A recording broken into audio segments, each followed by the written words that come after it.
Мемлекеттік рәміздерімізге 30 жыл толуына орай номері 7-ші Қарсыбай Спатаев атындағы IT мектеп лицейінің мектеп парламенті жастарға мемлекеттік рәміздерді құрметтеуді және дәріптеуді үйрету мақсатында түсірілген бейне жазбамызды тамашалаңыздар.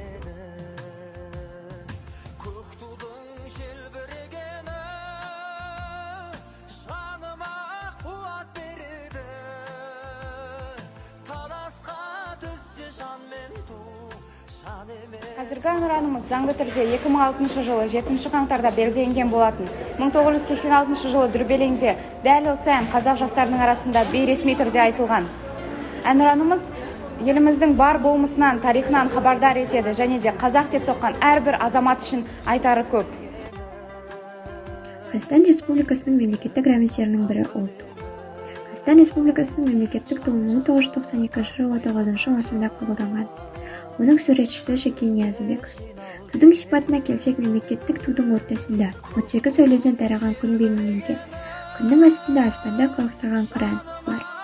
Және де тік бұрышты матаның жиегінде қазақи нақышта өрнектелген ою-өрнектер де бар. Күн, қыран, ою-өрнек алтын түстес. Қазақстан Республикасының азаматтары және де Қазақстан Республикасының аумағында тұратын әрбір азаматтар туды қастерлеп, қадірлей білу міндетті. Қазақстан Республикасының мемлекеттік елтаңбасы 1992 жылдың 4 маусымында қабылданған.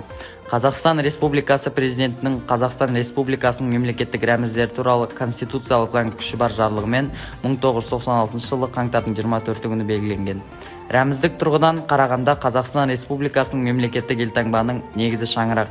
Ол елтаңбаның жүрегі. Шаңырақ мемлекеттің түп негізі отбасының бейнесі. Қазақстан Республикасы елтаңбасын Қазақстан азаматтары және де Қазақстан Республикасының аумағында тұратын әрбір азаматтары қадірлеп қастерлеуге міндетті. Елтаңба, ту және әнұраным өздеріңмен қашанда бағымарым. Астанада саммиттің өткізген соң Қазақстан өзіне табынамын. Қуаныш нұр көңілге құйылдырып, жүрсін елім әлемді сүйіндіріп, әнұраным асқақтатып жүрбегінде. Қазақстан туымен тұғырлы. Елтаңбасымен еңселі, әнұранымен айбарлы, тәуелсіздігіміз тұғырлы, елдігіміз ғұмырлы болсын. Баршаңызды Қазақстан Республикасының мемлекеттік рәміздеріне 30 жыл толуымен шын жүректен құттықтаймыз! Таласқа түссе жан мен ту, жан емес маған керегі, көк тудың желбірегені.